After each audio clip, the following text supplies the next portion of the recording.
I'm Tim Adkins, and this is your daily headlines for Thursday, September 2nd, 2021.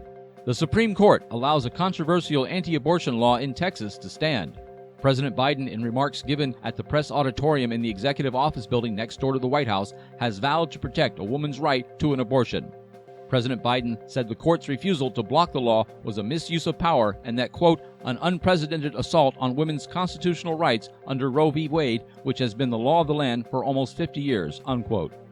Critics of the law say that it goes too far, empowers private citizens to become prosecutors in hunting down their fellow citizens who they believe to have violated the new law or aided others in doing so.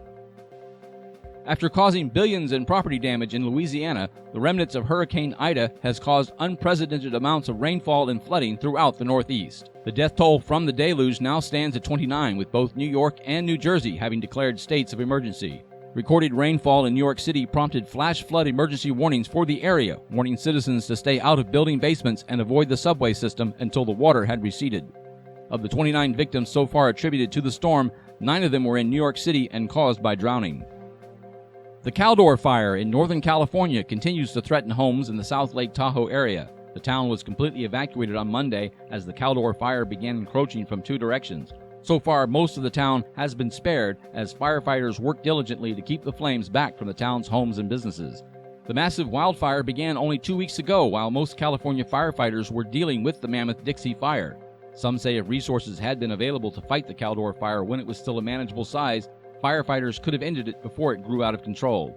Each year, California's wildfire season grows more severe with more devastating and costly fires. Most experts agree this is due to rising temperatures in the area coupled with a reduction in rainfall, all of which are considered the symptoms of global warming.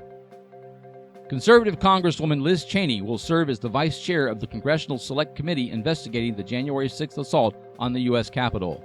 The panel's Democratic chairman, Benny Thompson, announced the appointment in a statement issued today and said Representative Cheney demonstrated again and again a commitment to getting answers, and this appointment underscores the bipartisan nature of this effort. One of only 2 Republicans on the House Select Committee, Cheney is already a controversial figure among Republicans who earlier had stripped the Congresswoman of her leadership role in the Republican caucus due to her opposition to Donald Trump. U.S. jobless claims fell last week while layoffs dropped to their lowest point in 24 years, signaling a robust labor market despite a global economy still battling a pandemic. The pandemic, which has so far lasted over a year and a half, has disrupted labor markets, creating worker shortages while at the same time nearly 9 million people were unemployed. There were a record 10 million job openings at the end of June.